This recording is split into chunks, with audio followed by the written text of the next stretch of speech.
Hi guys, I've got a special treat for you today. I'm doing something a little bit different and something that's been interesting to me for a little while. And I just wanted to see if you guys liked it because I am fascinated with this subject. And if you are fascinated with it like I am, maybe I can continue to do it.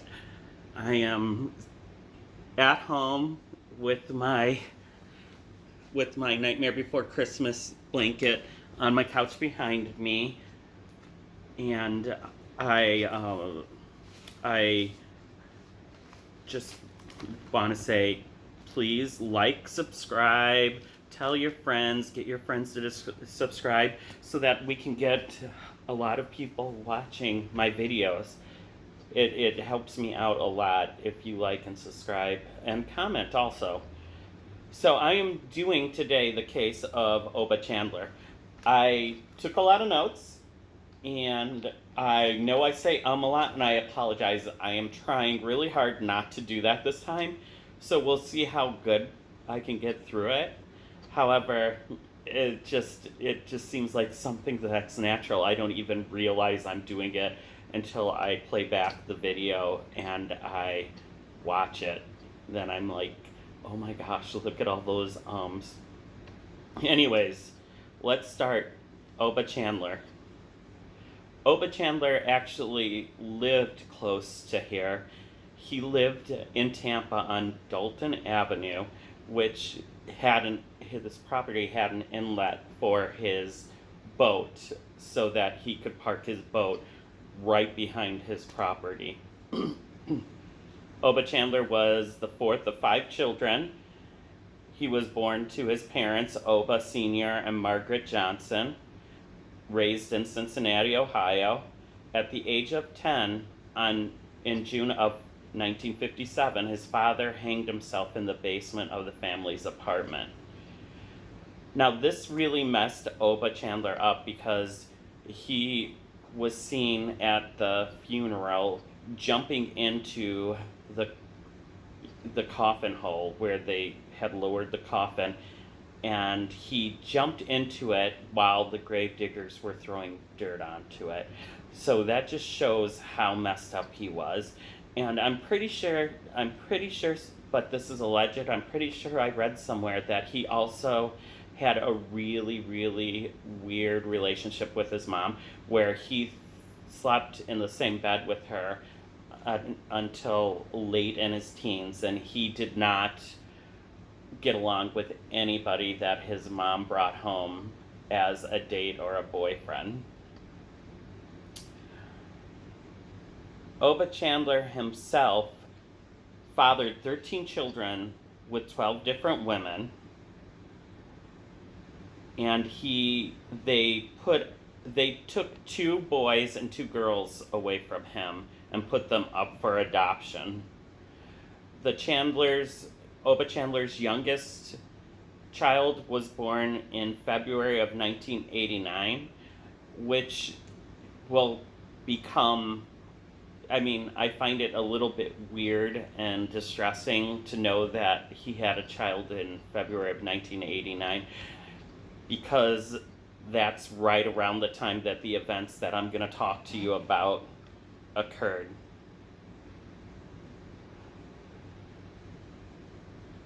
Oba Chandler worked as an informant for the U.S. Customs Bureau's Tampa office May through September of 1991, which also happened to coincide with the time that these events were going on. So that's also pretty weird. He was working for the government when it happened. When Chandler was 14, he began stealing cars and was arrested 20 times as a juvenile. As an adult, he was charged with a variety of crimes, including possession of counterfeit money, loitering, burglary, kidnapping, and armed robbery. Also, he was caught masturbating while peering into a woman's window. So his douchebaggery was starting quite young. Chandler and an accomplice broke into a Florida couple's home and robbed them at gunpoint. Chandler told the accomplice to tie up the man with speaker wire, and he took the woman into the bedroom and made her strip down to her panties, tied her up, and rubbed his gun against her stomach. Now, it doesn't say anything about him raping her, so I don't know that he did rape her or didn't rape her. It just doesn't say. It just says he rubbed his gun against her stomach, which I find very odd. On May 26th of 1989, Joan Rogers, age 36, and her daughters Michelle, 17, and Christy, 14, left their dairy farm in Wilshire, Ohio, for a vacation in Florida. It was the first time that she went on vacation with her daughters, and she did it without her husband. They drove down to Florida, went to Orlando, had some fun, and were planning on going back home. On her way back home to Ohio, when she left Orlando, she got lost. So she decided she was just going to stay in Tampa one day and get her bearings and figure it out and go from there. While looking for the Days Inn on Gulf to Bay, she got lost, so she pulled over on the Courtney Campbell Causeway, and who was there but Oba Chandler. And he had written directions on a brochure so that she could find the Days Inn. And she also, in her handwriting on the brochure, is written the description of his boat. He had offered to do a sunrise cruise for her, and she was going to take him up on it for her and her girls.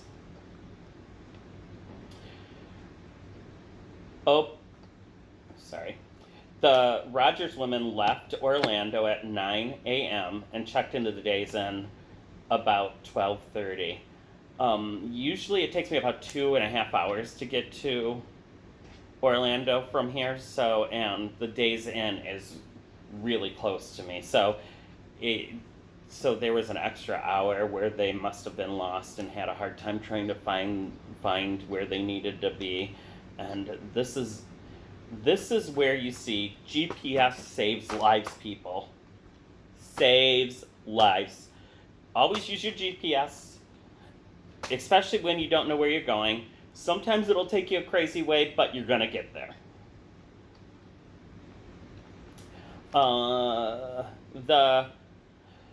So in the Rogers room, the Rogers women's room, was a film roll that they found. And on the film roll, there was pictures of Christy sitting on the hotel floor. And the very last picture on the film roll was a picture of Tampa Bay at sunset. So they're thinking that they did not make the sunset cruise. They're thinking that they must have joined up with him later. So they were seen last at 7:30 in the restaurant at the hotel. It's believed that they boarded Oba Chandler's boat between 8:30 and 9:30 on the dock off of Courtney Campbell Causeway. They were dead by 3 a.m. Since Chandler grew up in Ohio, and they were from Ohio, it is believed that he used that as to gain their trust and make sure that they would get on the boat with them so that he can do his evil deeds. The victims' bodies were found on June 4th, 1989. Now remember, his daughter was born February 1989. The first one was found by the Sunshine Skyway Bridge. The second one was found floating by the St. Petersburg Pier. The third one was floating 200 yards east of the second one. All three were found naked from the waist down. Their hands and feet were bound, and their necks were tied by rope to a cement block. They all had water in their lungs during the autopsy. So it's believed that, it's pretty much evidence that they were thrown in while they were still alive. Michelle, who was the second one found, had freed one hand from her bonds before she drowned. Sexual assault was believed to be the reason for their drowning, as they all were partially clothed. They were all naked from the waist down. However, because of the decomposition, they couldn't really prove it. The reason why they started floating was because of the heat on the water caused their bodies to decompose and bloat faster, and so then they rose up to the surface. The women were not positively identified for a week, and after a week, that was basically right when Hal Rogers, the husband of Joan Rogers, had reported that they were missing to the police in Ohio. On June 18th, a housekeeper at the Days Inn stated the women had not been sleeping in their beds. Nothing was disturbed in the hotel, so the hotel manager called the police. The fingerprints in the hotel room were compared to the bodies for identification purposes, and that was pretty much how they identified, except they confirmed it with the women's dental records. The Rogers 1984 Oldsmobile Calais was found at the dock of the Courtney Campbell Causeway. So it was there in the car that they found a brochure, and written on the brochure was directions to Days Inn and the description of Oba Chandler's boat. The case remained unsolved for 3 years, mostly because of the amount of tips that poured in. The biggest tip came from the Madeira Beach Police Department, who had described a rape of a 24-year-old Canadian woman, which occurred 2 weeks before, which was very similar to the way these women were killed. The Canadian woman actually made it out alive, thank goodness, and she had a sketch artist draw a picture of Oba Chandler. The local police here posted pictures of the handwriting on billboards that were the handwriting on the brochures on billboards so that everybody could see them. And one of Oba Chandler's former neighbors provided a copy of a work order written by Oba Chandler himself, and handwriting analysis matched up the handwriting as 100% the same. Another neighbor identified Chandler from a composite drawing of the rapist of the Canadian woman. A palm print on the brochure with the directions also matched Chandler's palm, so they had that also.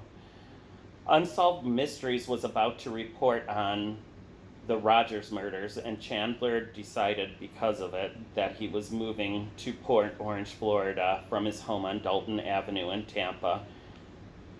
And Port Orange, Florida is just on the opposite side of Florida, so it's over by the ocean, and we're by the Gulf, so it's right by Daytona Beach.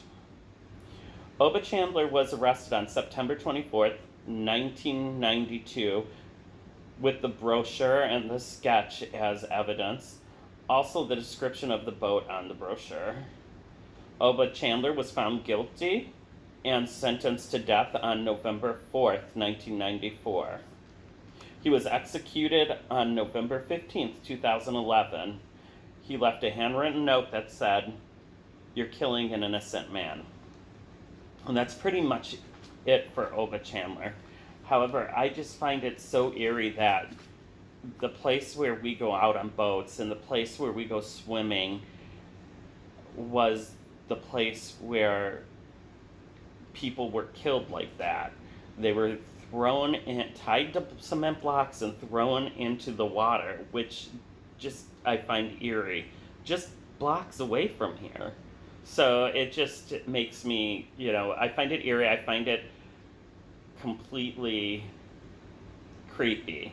But so let me know if you enjoyed hearing the story of a true crime story like this. And if you did, I can do more. I have fascination with them. I grew up in I grew up in Downers Grove, which was close to Chicago.